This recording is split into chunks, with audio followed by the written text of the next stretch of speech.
Good morning students.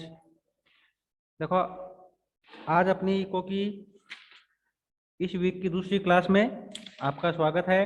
अपना जो topic है वो चल रहा था, अपना टॉपिक राष्ट्रीय आय का, कि जो राष्ट्रीय आय है उसकी गणना किस तरीके से की जाती है, क्या राष्ट्रीय आय के जो घटक हैं वो घटक होते हैं, किस माध्यम से इसकी गणना की जाती है, कौन कौन से इसके माध्यम हैं, क्या इसकी विशेषताएं हैं, क्या इसके लाभ हैं, किस माध्यम से इसको अपने को समझना है, विशेषताएं हैं, इसके प्रकार हैं, वो सब अपन ने इससे पहली वाली क्लास में अध्ययन कर लिए थे।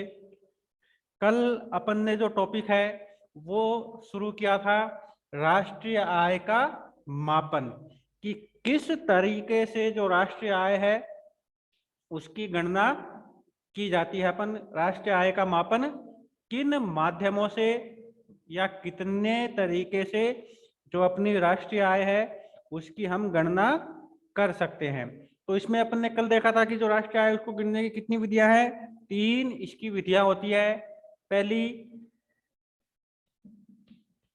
उत्पादन विधि, दूसरी आय विधि और तीसरी है व्यय विधि। तो इसमें से कल अपन ने जो प्रोडक्शन मेथड है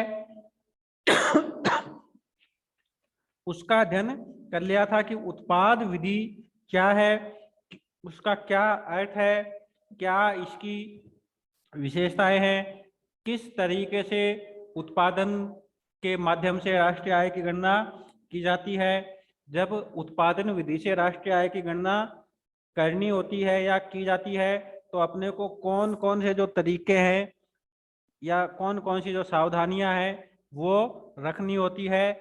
और जब उत्पादन विधि से राष्ट्रीय आय की गणना की जाती है तो अपने को कौन कौन सी दिक्कतें आती हैं, कौन कौन सी समस्याएं अपने सामने उपस्थित होती हैं, उन समस्याओं और उन समस्याओं से कैसे अपन छुटकारा पा सकते हैं, कैसे उन समस्याओं से अपन बच सकते हैं, उनका अध्ययन अपन ने कल उत्पादन विधि या उत्पाद विधि जब अपन अध्ययन कर रहे थे तो उस टाइम अपन ने इन सबका अध्ययन किया था। आज हम अपना जो दूसरा टॉपिक है आय विधि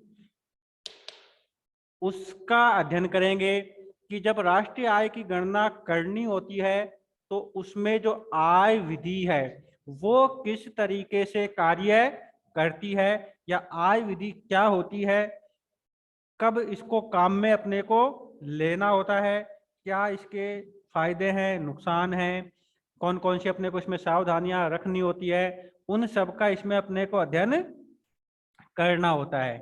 अब देखो कि जब राष्ट्रीय जो आय विधि अपन अपनाते हैं इसको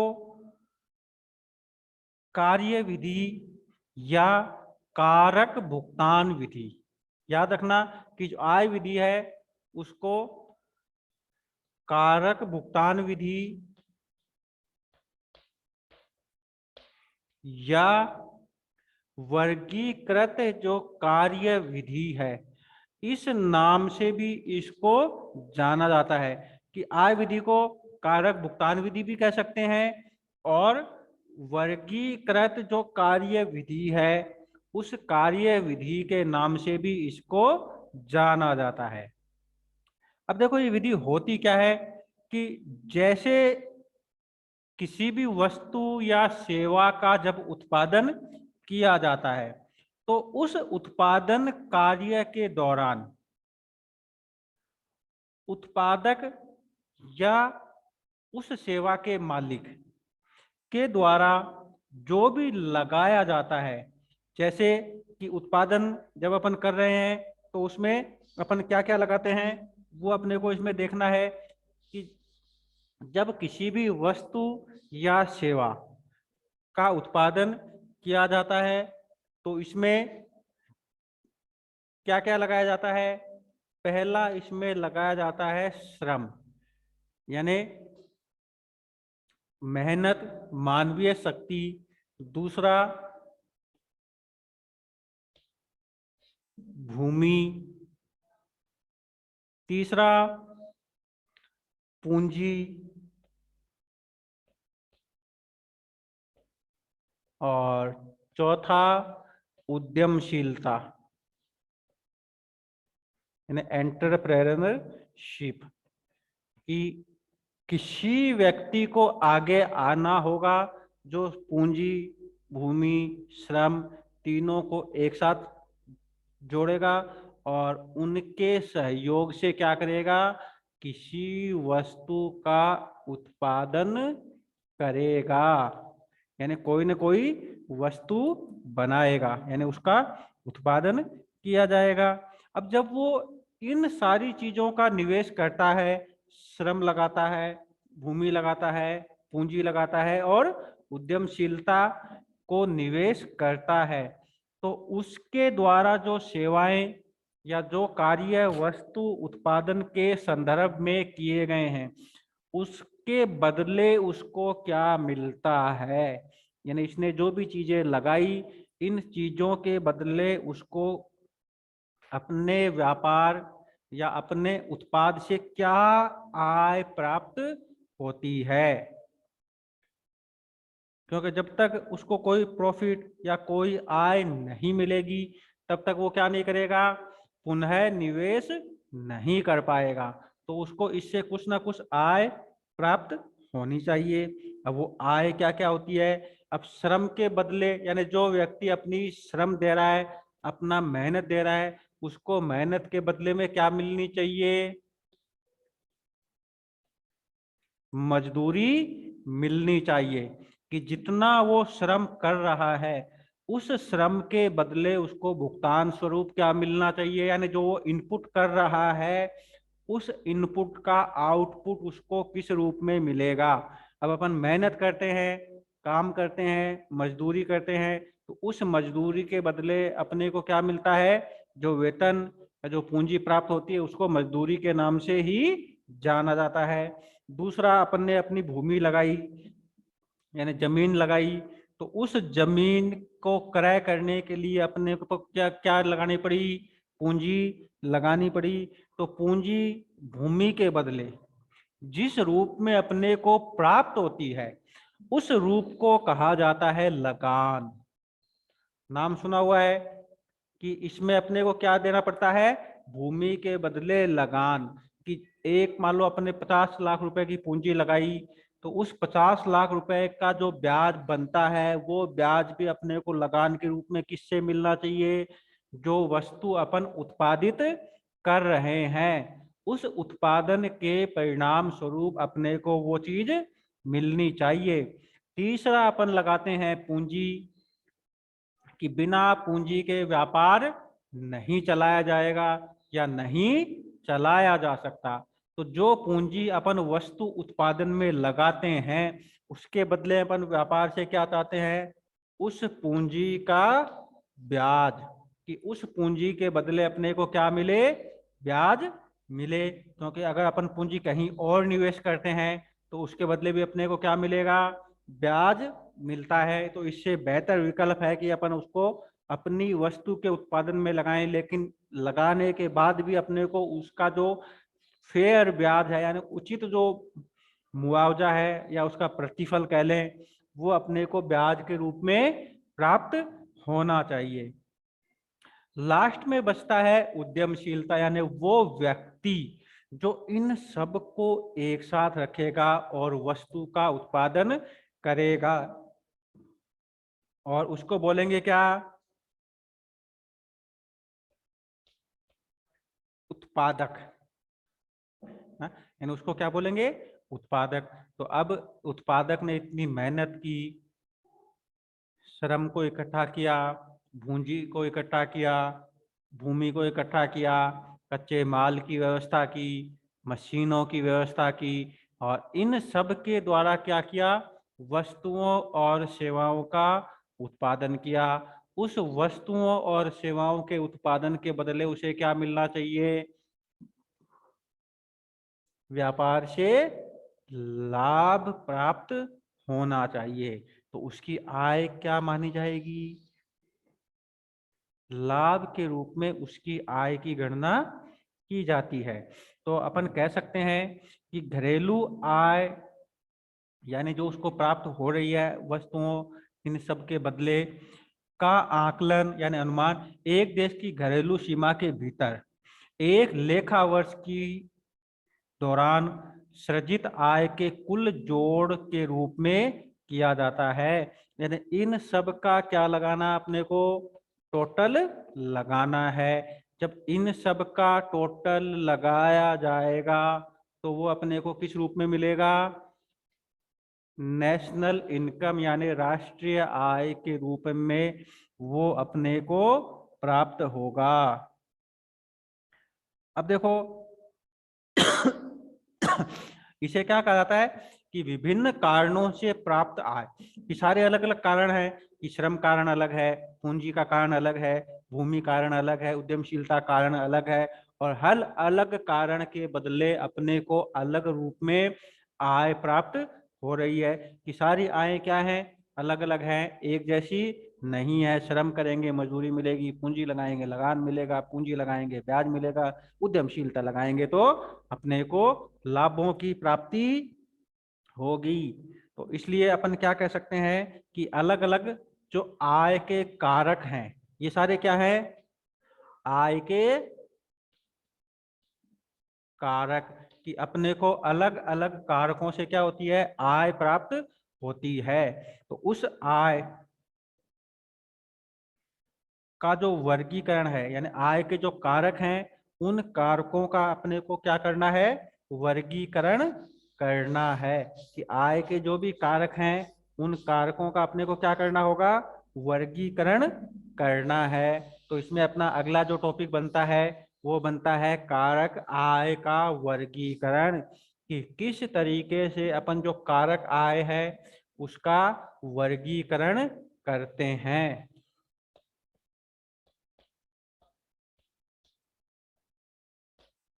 अब देखो जो कारक आय कि सबसे पहले इसका एक बार वापस मतलब बता दूं आप लोगों को कि कारक आय से आशय किसी व्यक्ति द्वारा प्राप्त या अर्जित उस आय से है जो उसे उसकी सेवा के बदले प्राप्त होती है।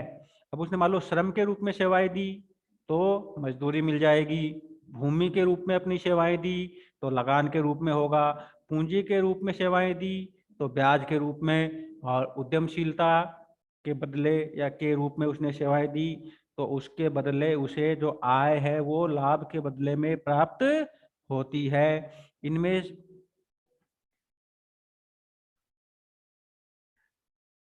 अब जो आय है उसमें भी इनका देखो वर्गीकरण में सबसे पहले है कर्मचारी पारिश्रमिक के रूप में इसका वर्गीकरण किया गया है। कि जो कर्मचारी हैं उनका जो पारिश्रमिक है उस पारिश्रमिक के बदले कि इसमें नकद मजदूरी वेतन, ये याद रखना आपको कि कर्मचारियों का जो पारिश्रमिक होता है उसमें क्या क्या शामिल किया जाता है। तो इसमें नकद मजदूरी, नकद वेतन, अलग अलग तरह के भुगतान जैसे कमीशन है, डिस्काउंट है, बट्टा है ना, या जो सामाजिक सुरक्षा संगठन द्वारा चलाई जाती है जिसमें कर्मचारियों का स्वास्थ्य बीमा करवाया जाता है, उनको ईएसआई प्रदान किया जाता है, वो सारा। और सेवानिवृत्ति के बाद के लाभ जैसे पेंशन है, रिटायरमेंट फंड है, ग्रेचुइटी है, पीएफ है, वो सारे उसमें शामिल किए जाते हैं। यानी एक कर्मचारी को जो भी पारिश्रमिक के रूप में मिलेगा वो सारा इसमें शामिल किया जाता है। उसके बाद में है अप्रचालन अधिशेष। दूसरा है अप्रचालन अधिशेष, याद रखना नाम।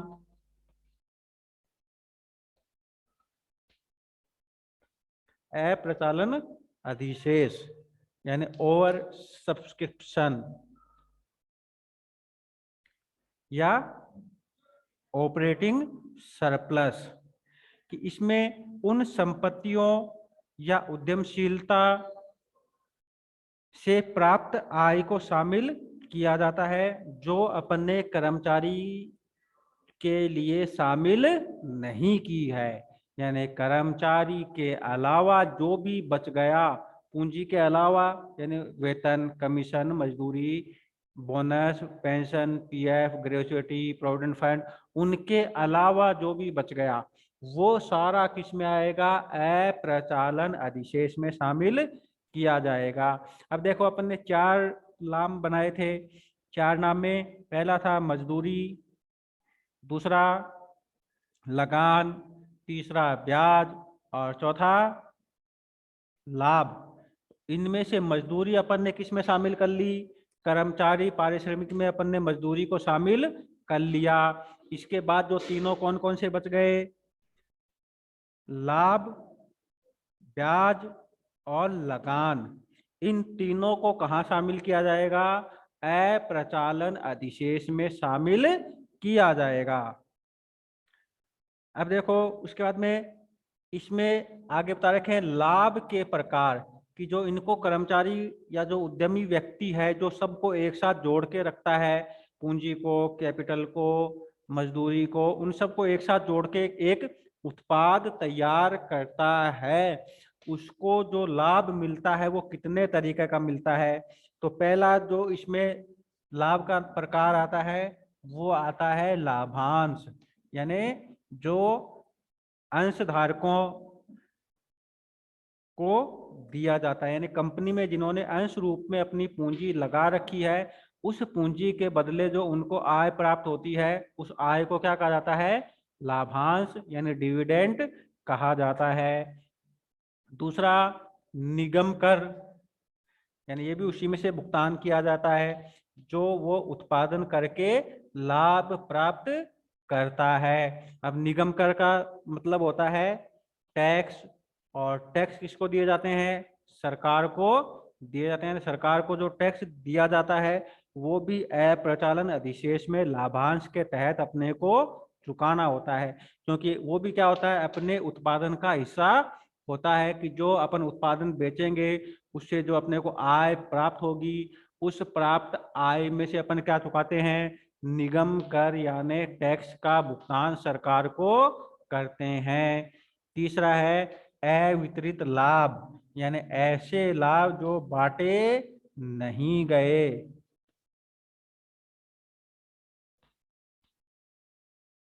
अवितरित लाभ यानी ऐसे लाभ जिनका बंटवारा नहीं किया गया। तो जिनका बंटवारा नहीं किया गया यानी ऐसे लाभ जो अपन ने कहीं खर्च नहीं किए, वो एक तरह से अपनी क्या बन जाती है? बचत यानी सेविंग बन जाती है, और उस सेविंग का अपन क्या करते हैं? भविष्य के कार्यों के लिए उपयोग करते हैं, क्योंकि अपन ने उसको भविष्य के लिए सुरक्षित रखा होता है। जो आय अपने को आज अपन ने कमाई लेकिन उसको काम में नहीं लिया यानी सुरक्षित रख लिया, तो काम में कब लेंगे? इन फ्यूचर अपन उसको काम में लेते हैं। हो गया कर्मचारी पारिश्रमिक, हो गया प्रचालन अधिशेष, हो गया यानी लाभ। तो लाभ भी 3 तरह के होते हैं, पहला लाभांश होता है, दूसरा निगम कर चुकाते हैं और तीसरा अवितरित लाभ जो इन फ्यूचर अपन अपने लिए सुरक्षित रखते हैं। तीसरा होता है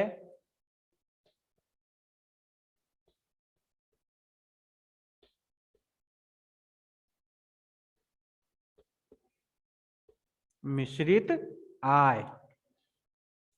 अब देखो मिश्रित आय किसे कहते हैं? यानी वो आय जो एक व्यक्ति स्वरोजगार यानी अपने खुद के रोजगार के माध्यम से क्या करता है? प्राप्त करता है। ये वो व्यक्ति होते हैं जो अपने श्रम, भूमि, पूंजी, उद्यमशीलता का प्रयोग करके वस्तुओं और सेवाओं का उत्पादन करते हैं और बदले में अपनी आय प्राप्त करते हैं। यानी इन्हें क्या कहा जाता है? उत्पादक कहा जाता है, कि जो क्या करते हैं? अपना खुद की जो साधन हैं उन साधनों का विनियोग करते हैं, उपयोग करते हैं और उनका उपयोग करते हुए लाभ प्राप्त करते हैं। तो इस तरह से अपन आय का इसमें वर्गीकरण करते हैं कि जब आय विधि के द्वारा राष्ट्रीय आय का अपन मापन करते हैं तो अपने को ये देखना होता है कि आय में क्या क्या शामिल करना होता है।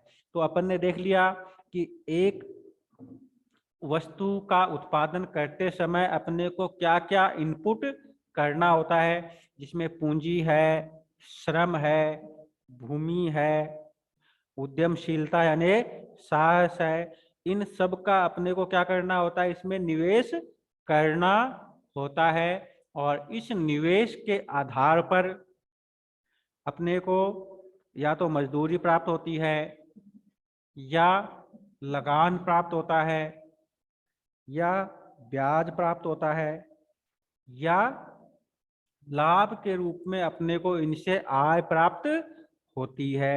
अब जो अपन ने इनपुट किया उसका अपने को आउटपुट भी मिलता है और उस आउटपुट को अपने को यहाँ अलग अलग भागों में बांटना है कि जो अपने को आय प्राप्त हो रही है उस आय का अपने को कितने तरीके से वर्गीकरण करना है।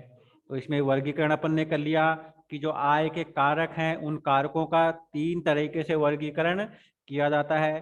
पहला कर्मचारियों का पारिश्रमिक है, दूसरा अप्रचालन अधिशेष है जिसमें जो लाभ अपने को प्राप्त होंगे उन लाभों का अपने को क्या करना होता है, डिवाइडेशन करना होता है। तो पहले किस रूप में बांटते हैं, लाभांश के रूप में, दूसरा सरकार को टैक्स के रूप में और तीसरा अवितरित लाभ जो अपन इन फ्यूचर के लिए अपने पास सुरक्षित रखते हैं। तीसरी होती है मिश्रित आय की मिश्रित आय कौन सी होती है, जो एक स्व नियोक्ता यानी जो किसी संगठन द्वारा प्राप्त नहीं की जाती, यानी खुद जो व्यक्ति है यानी जो आय प्राप्त करने वाला व्यक्ति है वो क्या करता है, अपने साधनों का प्रयोग करता है, अपनी मेहनत लगाता है, अपनी भूमि लगाता है, अपनी पूंजी लगाता है, अपना उद्यमशीलता साहस के रूप में विनियोग करता है और आय को प्राप्त करता है। उसे क्या कहा जाता है, मिश्रित आय कहा जाता है। अब वही कल की तरह कि जब आय विधि का अपन प्रयोग करते हैं राष्ट्रीय आय की गणना में तो अपने को कौन कौन सी सावधानियां रखनी होती है कि जिससे अपन क्या कर सकें, इजीली जो राष्ट्रीय आय है उसकी गणना अपन कर सकें। तो अब आती हैं इसकी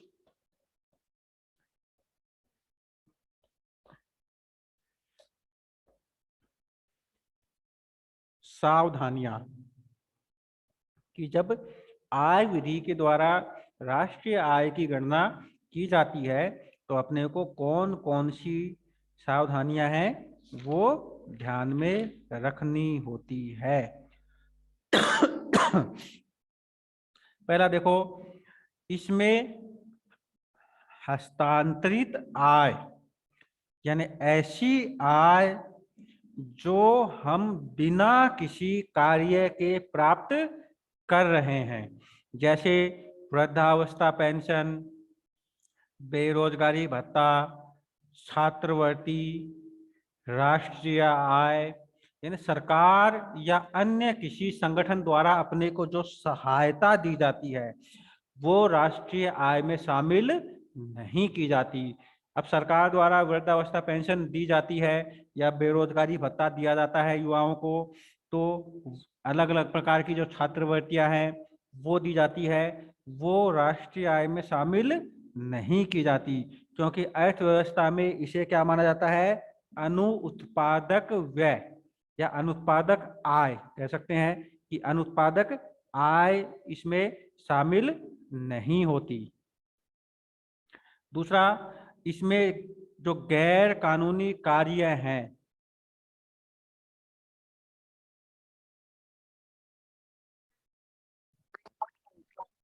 हेलो,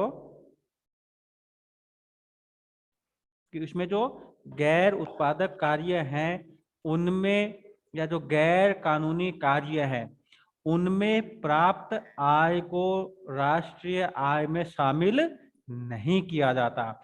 जैसे मान लो चोरी है, जुआ है, तस्करी है, या अनुचित कार्यों को करके जो आय अपन ने प्राप्त की है, उस आय को भी क्या नहीं किया जाता, राष्ट्रीय आय की गणना करते समय इसको आय विधि में शामिल नहीं किया जाता, क्योंकि अपने द्वारा वो क्या नहीं होती, नैतिक तरीकों से कमाई गई नहीं होती, क्योंकि इस तरह की आय का अपने पास कोई विवरण नहीं होता।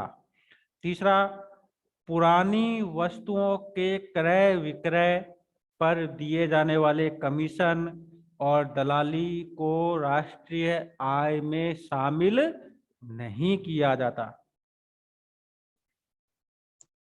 कि जब किसी भी प्रकार की पुरानी जो वस्तुएं हैं,